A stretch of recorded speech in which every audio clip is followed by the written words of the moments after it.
Megan Carter thought she was alone in her quiet home on Oak Ridge Lane. But above her ceiling, hidden in the shadows, Dylan Shaw had been living in silence, watching her every move.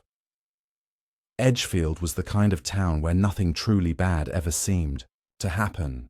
It had quiet streets, well-tended lawns, and neighbors who waved from their porches. Among the town's familiar faces was Megan Carter, a 32-year-old nurse and mother of two.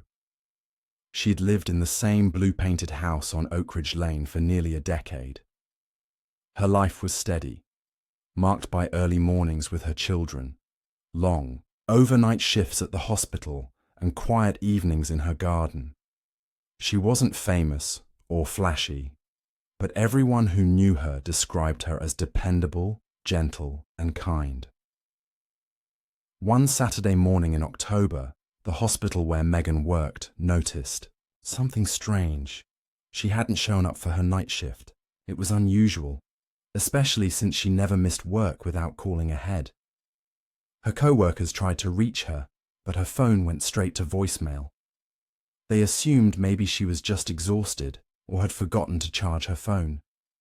When she failed to respond by the next morning, her sister Rachel, who lived out of town, requested a welfare check.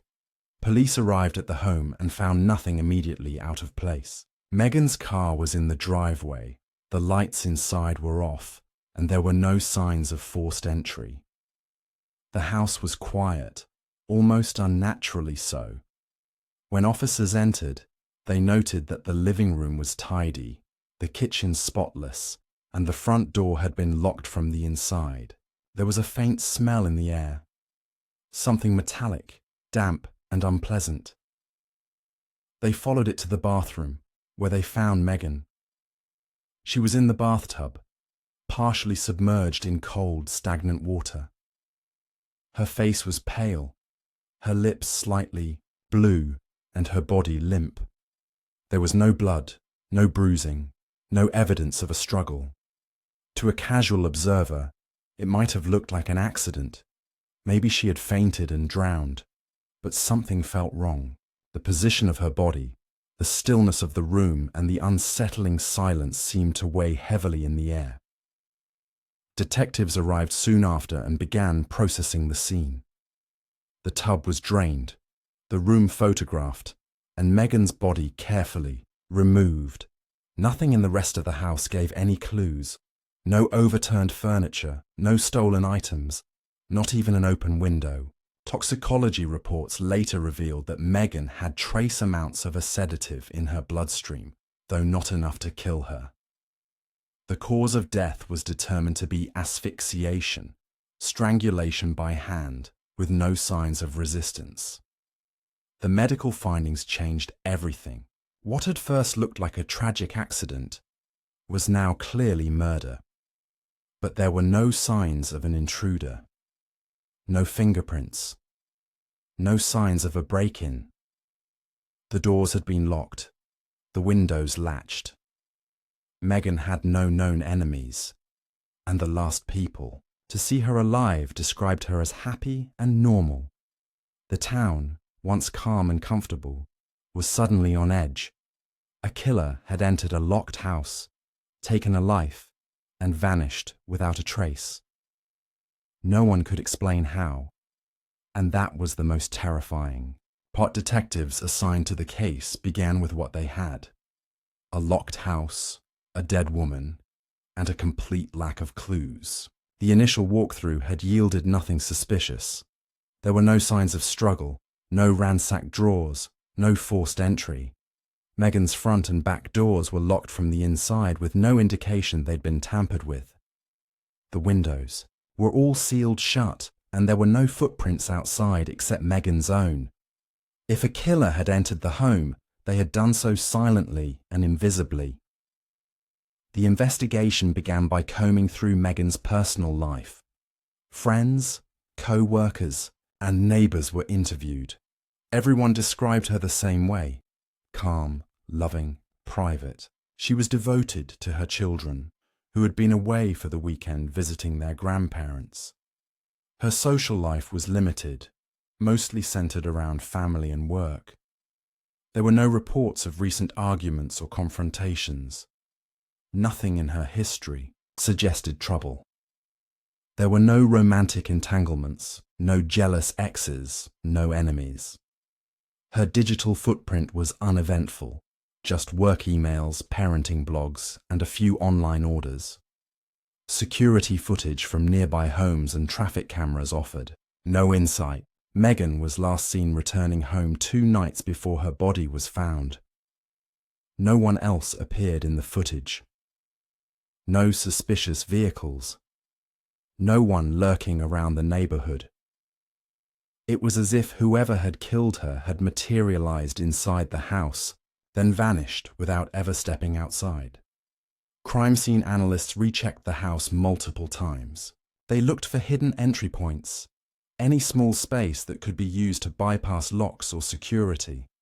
But the house was built in the 1980s. Solid construction, nothing high-tech or unusual. There were no crawl spaces behind walls, no secret doors, no trapdoors. Every theory was explored and ruled out. The attic was checked quickly in the initial sweep, found empty and dismissed. It didn't seem important at the time. Megan's phone records and internet usage showed nothing unusual in the days before her death. Her final texts were to her sister and a co-worker, both mundane and ordinary. The evening she died, her phone was last active at 8:43 p.m. A short lull in activity followed, with nothing sent or received afterward. The phone had been on the bathroom counter when officers found it, undisturbed. Frustration began to build among the investigation team. The case was beginning to stall, and whispers spread through town. Rumors ranged from the idea of a serial killer to more superstitious theories, like ghosts or curses. People double-locked their doors. Neighbors who had once chatted freely grew, quiet and suspicious. The police offered no updates because they had none to give. Behind the scenes, however, a new theory had started forming. What if the killer hadn't entered and exited in a single night? What if they hadn't left at all? It was a possibility so disturbing that even the most experienced detectives hesitated to voice it. But as more time passed without any outside leads, they began to consider the one place they hadn't truly investigated. The possibility that someone had been inside the house, hiding in silence, waiting for the perfect moment to strike. 3 weeks after Megan Carter's death, her sister, Rachel, returned to the house to sort through Megan's belongings. The children were still staying with their grandparents, too young to be told the full truth, and the home remained officially sealed off except for supervised visits. Rachel had asked a local handyman to check a slow leak in the ceiling above, the master bedroom. Water had been dripping from the attic panel, staining the plaster. It seemed minor, but given everything that had happened, Rachel didn't want to ignore even the smallest issue. The handyman, a quiet man named Thomas Bell, arrived mid-morning with his toolbox and ladder. He pulled down the attic hatch and climbed up, expecting to find a cracked pipe or rodent damage. What he found instead stopped him cold. Just beyond the opening, tucked behind the insulation and wooden beams, was a makeshift nest. Old blankets were spread across the floor. Crumpled food wrappers littered the area, granola bars, empty chip bags, half-drunk water bottles. A flashlight, with dying batteries, sat next to a small pile of clothing. But the most disturbing item was a notebook, half buried under a blanket. Its pages were filled with frantic, erratic handwriting, long paragraphs about Megan, scrawled phrases repeating her name, crude drawings of the house and the bathtub. Thomas scrambled down from the attic and called the police. Within hours, the house was surrounded. Investigators, who had believed the crime scene had long since been processed, were forced to face the grim reality. Someone had been living in the attic for weeks, possibly longer. The attic had been checked during the initial search, but only with a flashlight from the entrance. No one had crawled deep inside. No one had seen the signs then. DNA collected from the blankets and trash was rushed through testing. The results were conclusive. It belonged to Dylan Shaw, a former neighbor who lived just 2 houses down from Megan's. Dylan had vanished about 2 months before the murder, after being evicted from his home for failure to pay rent.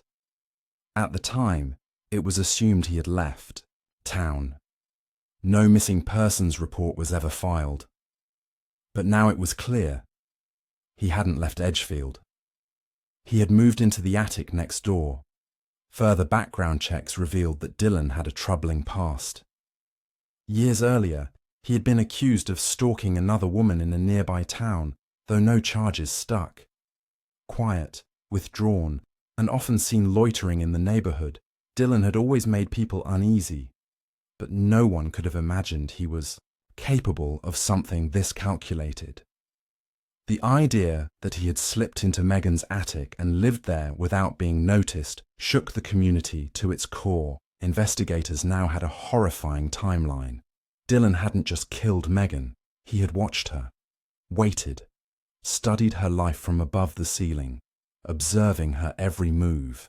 The true nature of the crime was beginning to take shape. Megan hadn't just been murdered, she had been hunted, and the hunter had been right above her head the entire time.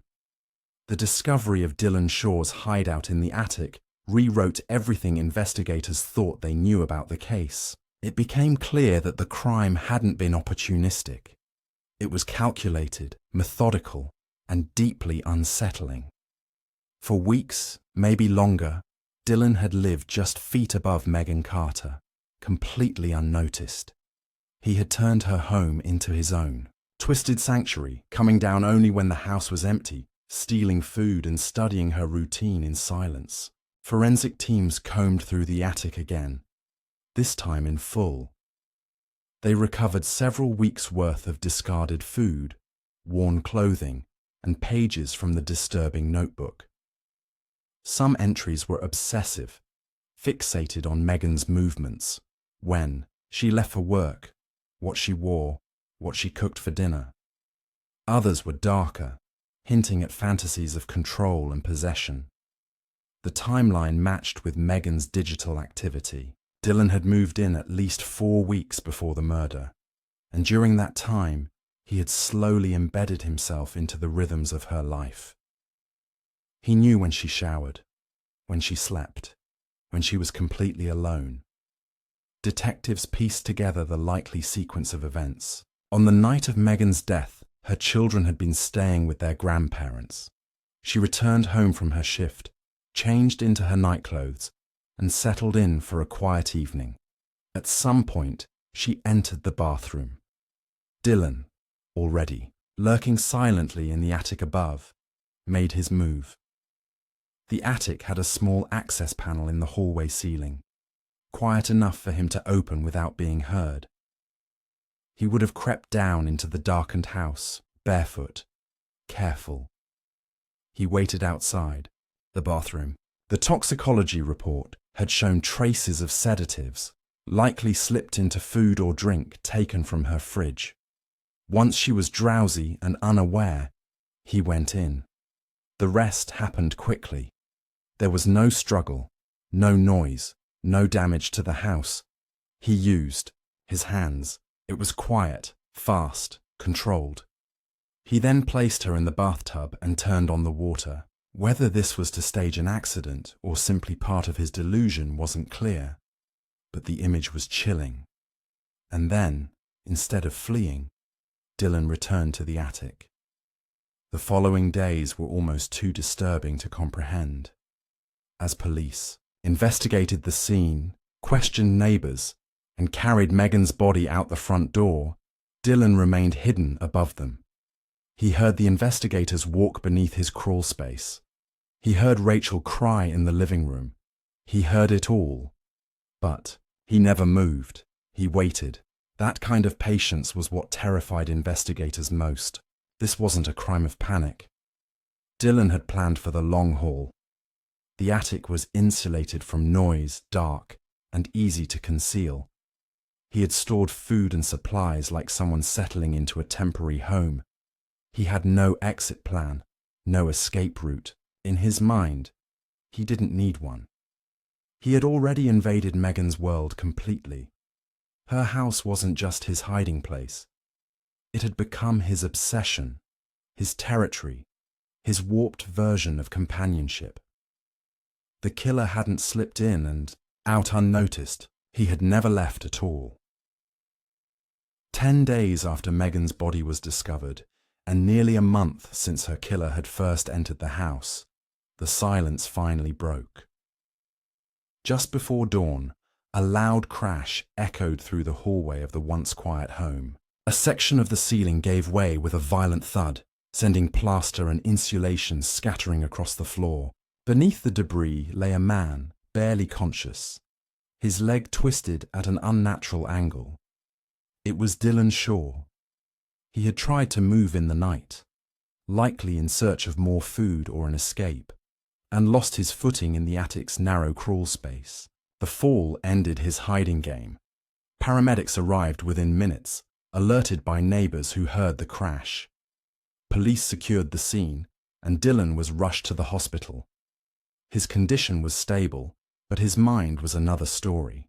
He was disoriented, muttering incoherently, his speech drifting between fantasy and fragments of Megan's name. It became immediately clear that Dylan wasn't just physically broken. He was psychologically unraveling. In the notebook found in the attic, more entries were uncovered. The pages painted a chilling picture of Dylan's descent into obsession. He believed Megan was aware of his presence and welcomed it. He referred to her as his silent partner and described their shared routines in detail, as if they were a couple living together. In reality, she had no idea he was watching, hiding, breathing behind the walls of her home. Investigators found evidence that he had stolen items over time, small, almost imperceptible things: a missing hairbrush, a half-eaten sandwich, a pillow moved from one room to another. Things Megan may have chalked up to forgetfulness or exhaustion. Dylan had studied her for weeks, slowly erasing the boundary between her life and his fantasy. The prosecution built a strong case. Dylan was charged with first-degree murder, unlawful entry, stalking, and evidence tampering. But when the trial began, it was evident that he was mentally unfit. Psychiatrists determined he was deeply delusional, suffering from untreated paranoia and obsessive fixation. He had no remorse, no understanding of the horror he caused. In court, he smiled when Megan's name was mentioned and spoke about her, as if she was still alive, still living with him. The judge ordered him to be placed in a high-security psychiatric institution for the rest of his life. He would never walk free again. The aftermath of the case left deep scars in the community. Megan's children were too young to grasp the full horror, but as they grew older, questions would come. Rachel sold the house months later, unable to walk through the rooms without imagining the quiet footsteps overhead. Though new owners moved in, none stayed long. The house developed a reputation, haunted not by ghosts, but by the memory of something far worse. The story of Megan Carter became one of Edgefield's darkest chapters, a reminder that even in the safety of home, evil can quietly seep through the walls. And sometimes, the person you fear the least is already inside, waiting, in the shadows above.